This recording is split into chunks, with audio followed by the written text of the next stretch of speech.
We treat creativity like a mystery, a lightning strike, a gift reserved for the chosen few. But what if it's not a gift at all? What if it's a skill anyone can grow? Creativity is simply the ability to connect things in a new way, to imagine a different future, to solve problems, express emotions, and to build things where there was nothing. It's not just painting, dancing, or writing. Creativity shows up in how you rearrange your space, how you find new ways to make life work, how you navigate through hard conversations. It's not a mood or a personality trait. It's a way to see the world. Here's the best part. It can be practiced, it can be trained, and it grows stronger the more you use it. Have you ever forgotten a word just to remember it randomly days later? That's your subconscious at work. Much of what we call inspiration begins in the subconscious. Everything you've ever felt, read, watched, or dreamed, it's all there, mixing below the surface. In his book Creativity, John Cleese shares how often our best ideas don't come from when we're forcing them, but from when we stop. While walking, showering, cooking, journaling with a goal. When you let your mind wander, when you give it space, your brain starts stitching together connections you didn't even know were there. The subconscious is kind of like a quiet, brilliant roommate, always piecing things together. And if you give it time, it delivers. Try this when you feel stuck. Take a walk without your phone. Nap. Doodle with no plan.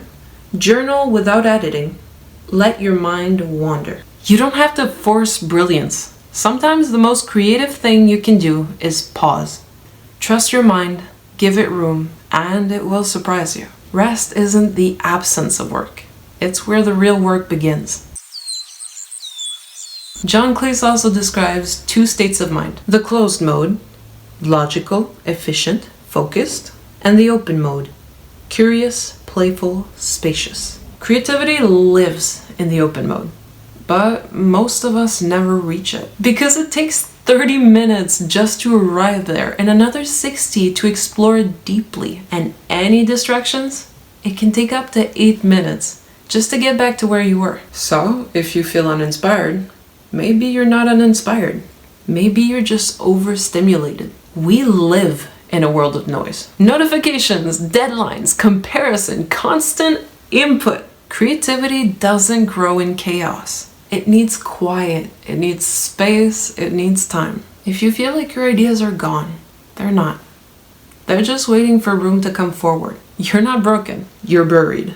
But why does any of this really matter? Why talk about creativity at all if it's not your job or your passion? Because creativity doesn't just exist in art studios. It exists in how we live. You don't have to be an artist to live a creative life. In fact, creativity isn't about making things look pretty. It's about how we adapt, how we problem solve, how we connect with others and reimagine the future. A nurse comforting a child in a new way? Creativity. A friend writing the perfect message when words are hard to find? Creativity. Even turning leftovers into a whole new meal? That's innovation. Creativity helps us thrive. It's not a luxury, it's a survival skill. It's with a combination of creativity and logical thinking that brought us everything we have today. It's in fact what pushes forward evolution. So, if you've ever said, "I'm just not creative," you've been doing it all along. Maybe school taught you that creativity was only for art kids. Maybe life told you it wasn't practical. But creativity doesn't belong to a few. It belongs to us all. The only difference between someone who feels creative and someone who doesn't is practice. So let's talk about how to start. You don't need a paintbrush or a grand vision to begin. You just need curiosity. Here's how to invite creativity in your day-to-day. Start noticing beauty on purpose. Question the default way of doing things. Make something bad on purpose. Build a world that sparks your senses. Follow your weirdest ideas, even just for 5 minutes. The point isn't to make something perfect. It's to remember how it feels to explore, to try, to play. That's creativity. But when did this disconnection to your inner self even begin? For most, It roots in the moments we were taught that there was a right way to create. As children, we created without hesitation. We scribble, build, play, make things up.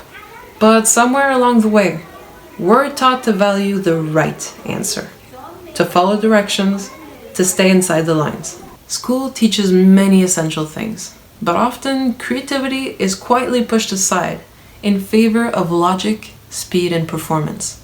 And over time, people often forget how to wonder, how to play, how to make mistakes without feeling shame. But here's the truth. Creativity isn't lost. It's just dormant. And like any skill, it can be relearned. You've always carried it with you. And now it's time to remember.